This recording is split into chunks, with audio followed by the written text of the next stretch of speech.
Hi friend, welcome to game of winning. आज की इस वीडियो में काफ़ी सारी इंटरेस्टिंग अपडेट्स होने वाली हैं, तो शुरू से लेकर लास्ट तक इस वीडियो को जरूर देखिएगा। सबसे पहले बात कर लेते हैं जॉन सीना और एजे ली के बारे में। 17 नवंबर 2025 को होने वाला रॉ का एपिसोड मैडिसन स्क्वायर गार्डन में होने वाला है। इसके लिए नेटफ्लिक्स ने अपने पोस्टर पे, यानी कि 17 नवंबर को जो रॉ होने वाला उसके पोस्टर पे एजे ली को जगह दी थी, मतलब कि एजे ली को शो किया हुआ था पोस्टर पे। बट अब नेटफ्लिक्स ने एजे ली को हटा के वहाँ जॉन सीना को जगह दे दी गई है। मतलब कि अब जॉन सीना 17 नवंबर 2025 वाले एपिसोड में दिखने वाले हैं। हालांकि ये तो काफ़ी पहले ही मैं आप लोगों को बता चुका हूँ कि जॉन सीना 17 नवंबर के रॉ के एपिसोड में दिखाई देंगे। बट बड़ी बात यह है कि जॉन सीना ने रिप्लेस कर दिया है एजे ली को पोस्टर पे। नेक्स्ट बात कर लेते हैं टीकेओ के बारे में। अब टीकेओ के बारे में पहले ही मैं आप सभी को काफ़ी चीज़ें बता चुका हूं कि कैसे टीकेओ का ऑब्जेक्टिव केवल पैसा बनाना है, और ऐसी स्टेटमेंट टीकेओ पहले काफ़ी बार दे चुका है, इसमें कुछ नया नहीं है। अब फिर से कुछ ऐसा निकल के सामने आया है जिससे क्लियर है कि टीकेओ पैसा छाप रहा है और कुछ नहीं। रेसलनॉमिक्स के रिपोर्ट के according WWE ticket price have रफली doubled since the TKO merger. In real terms, the average WWE ticket that used to cost around $59 before the merger now goes for about $120। मतलब कि रेसलनॉमिक्स की रिपोर्ट्स के according TKO का जब merger हुआ WWE के साथ, तो टिकट की जो प्राइस है वो डबल हो गई है, दुगनी हो गई है।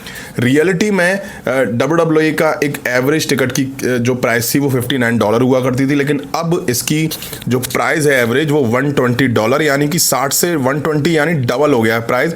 इसमें कुछ नया नहीं है। टीकेओ पहले भी बोल चुका है कि भाई हमारा अल्टीमेट ऑब्जेक्टिव क्या है, पैसा छापना है, पैसा बनाना है, इसलिए टिकट के प्राइस डबल हैं। काफ़ी सारी चीज़ों के प्राइस डबल कर चुकी है और स्टोरी लाइन पे ध्यान होना हो, बट पैसा कैसे बनाना है वो टीकेओ को अच्छे से पता है। नेक्स्ट बात कर लेते हैं सेथ फ्रीकिंग रॉलिंस के बारे में, जो उन्होंने इंस्टाग्राम पे एक पोस्ट करी जिसमें वो हाथ में स्लीक पहने हुए दिखाई दे रहे हैं। सेथ रॉलिंस कॉडी के साथ मैच खेलते टाइम इंजर्ड हुए थे, मैं आपको बता चुका हूं, जिसकी वजह से उनको टाइटल भी छोड़ना पड़ गया है और इसी वजह से 79 डेज का टाइटल रेन उनका एंड हो चुका है। हालांकि मुझे अभी भी बिलीव नहीं है कि ये इंजरी रियल है, क्योंकि अगर ये रियल है तो कुछ ऐसा लेजिट दिखाओ जिससे फैंस को लग सके रियल है। क्योंकि इससे पहले सेथ रॉलिंस पैर में इंजरी का नाटक कर चुके हैं। फैंस को वो कहीं हद तक रियल लग रहा था, लेकिन मुझे तो वो भी रियल नहीं लग रहा था। तो अब फैंस को ये फेक ना लगे, इसलिए WWE को अपनी साइड से कुछ ऐसा प्रूफ देना चाहिए कि भाई फैंस को बिलीव हो सके। वहीं अगर इंजरी रियल है तो आप सेथ रॉलिंस को इंजर्ड होने के बाद ब्रॉन ब्रेकर से स्पीयर खिलवा देते हो, ब्रॉन्सन रीड से सुनामी खिलवा देते हो, और फिर टाइटल वैकेट के लिए आप सेथ रॉलिंस को रिंग में भी नहीं बुलाते हो। ये WWE जाने क्या चल रहा है। मुझे तो लगता है कि किसी प्लान के तहत सेथ रॉलिंस को ऐसा WWE से बाहर किया गया है। हो सकता है WWE के फ्यूचर कुछ प्लान्स हों। नेक्स्ट बात कर लेते हैं लिव मॉर्गन के बारे में। लिव मॉर्गन इंजरी की वजह से WWE से बाहर चल रही हैं, ये हम सबको पता है। वहीं मॉर्गन की एब्सेंस में रॉक्सेन परेज को जजमेंट डे ने जगह दी और वो उनके साथ ही दिखाई दे रही हैं। वहीं मॉर्गन को लेके अपडेट ऐसी है कि लिव मॉर्गन 2026 की शुरुआत में WWE में वापसी कर सकती हैं। अब 2026 की शुरुआत का मतलब ये है कि रॉयल रंबल होगा, और माना जा रहा है कि वहीं लिव मॉर्गन सरप्राइज रिटर्न करती हुई दिखाई दे सकती हैं, क्योंकि रॉयल रंबल से पहले तो उनकी वापसी का कोई मतलब बनता नहीं है, क्योंकि रॉयल रंबल एक बहुत बड़ा स्टेज होगा। तो रॉयल रंबल 2026 में देखते हैं कि लिव मॉर्गन वहाँ आती हैं या नहीं आती हैं।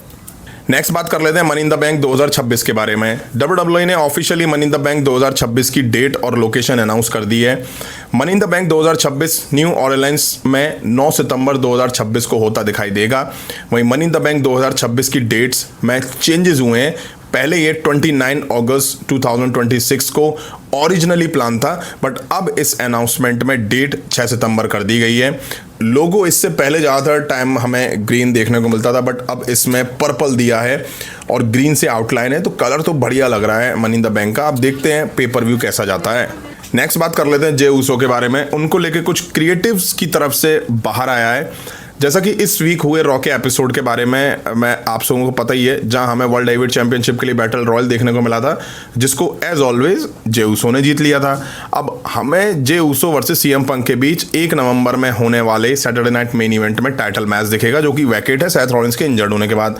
अब जे ऊसो के बैटल रॉयल जीतने वाले वीडियो पे 60K प्लस डिसलाइक है, मतलब कि 60,000 से ज़्यादा डिसलाइक हैं। ये डिसलाइक यूट्यूब पर डाली गई वीडियो पे हैं।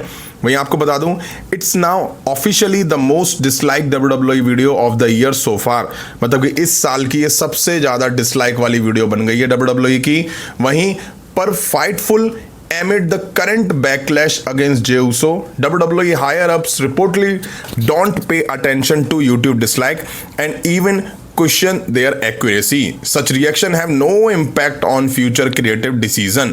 मतलब कि फाइटफुल की एक रिपोर्ट के अकॉर्डिंग जे उसो को जिस तरह से बैकलैश मिल रहा है बैटल रॉयल जीतने के बाद, उसके बाद WWE के जो हायर अप्स ऑफिसर हैं उन्होंने क्लियर कह दिया है कि YouTube पर इस पोस्ट को पसंद किया जाए या ना किया जाए, हम भाई उससे अपने क्रिएटिव डिसीजन में कुछ भी चेंज नहीं करने वाले हैं। यहां से क्लियर है कि WWE को और उसके हायर जो ऑफिसर्स हैं क्रिएटिव टीम्स में, उनको घंटा फर्क नहीं पड़ता कि वीडियो पे 1 लाख डिसलाइक हैं, 10 लाख डिसलाइक हैं। जो क्रिएटिव के प्लान्स हैं वही हमें रन होते हुए दिखाई देंगे। अगर जे उसो को चैंपियन बनना है तो WWE फिर से चैंपियन बनाएगी।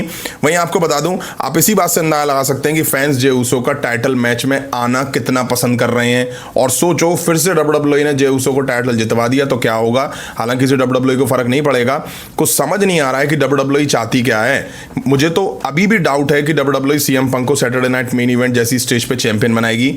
जब पहले भी जे उसो टाइटल मैच में आए थे और चैंपियन बन गए थे, तब भी जे उसो को ऐसे ही हेट मिला था और बैकलैश मिला था, और बावजूद इसके WWE ने जे उसो को चैंपियन बना दिया था और वापस से WWE उसी तरफ बढ़ती हुई दिखाई दे रही है।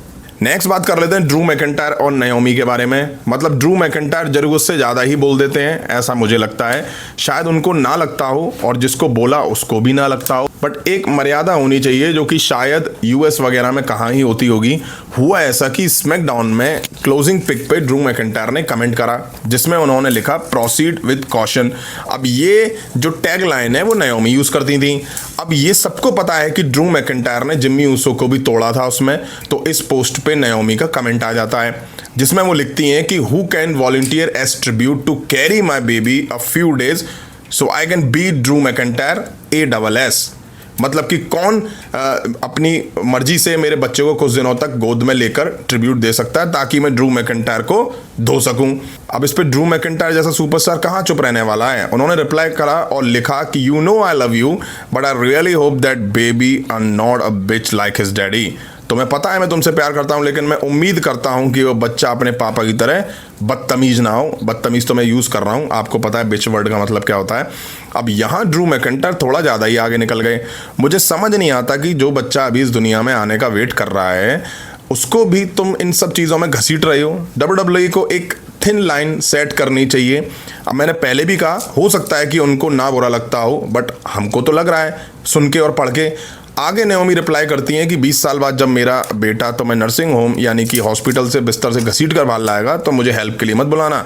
तो ये कुछ हुआ है जिससे जिम्मी ऊसो आने वाले टाइम में कहीं ना कहीं ड्रू मैकिंटायर को इसके लिए पनिश जरूर करेंगे, और शायद से इस वजह से ड्रू मैकिंटायर फिर से टाइटल से हाथ धो बैठे सकते हैं सैटरडे नाइट मेन इवेंट में। नेक्स्ट बात कर लेते हैं सर्वाइवर सीरीज 2025 के बारे में, जो कि 29 नवंबर 2025 को देखने को मिलने वाला है। इस साल भी हमें सर्वाइवर सीरीज की theme men's war game match दिखेगी। अभी ये क्लियर नहीं है कि मेंस वॉर गेम्स किन टीम्स के बीच में दिखेगा। हालांकि तरह तरह के रूमर सामने आ रहे हैं, जैसे कि White 6 वर्सेस सोलो सिकोआ के MFTs के बीच दिख सकता है। बट अब कुछ इंटरेस्टिंग सामने आ रहा है। बताया जा रहा है कि रोमन रेंज और CM पंक की टीम भिड़ेगी ब्रॉन ब्रेकर और ब्रॉन्सन रीड से, यानी कि विजन से। वैसे भी रोमन रेंज CM पंक काफ़ी टाइम से विजन से कनेक्टेड दिखाई दे रहे हैं। वहीं अब सवाल ये कि इनको ज्वाइन कौन कौन सुपरस्टार करेंगे। तो चांसेस अभी रोमन रेंज और CM पंक के साथ जिम्मी ऊसो के हैं, LA नाइट के हैं। वहीं ब्रॉन्सन रीड और ब्रॉन ब्रेकर के साथ ऑस्टिन थ्योरी का नाम सामने आ रहा है। ब्रॉक लेसनर के भी ज्वाइनिंग के चांसेस हैं, और ये टाइम बताएगा कि वॉर गेम्स में कौन कौन से सुपरस्टार शामिल होंगे।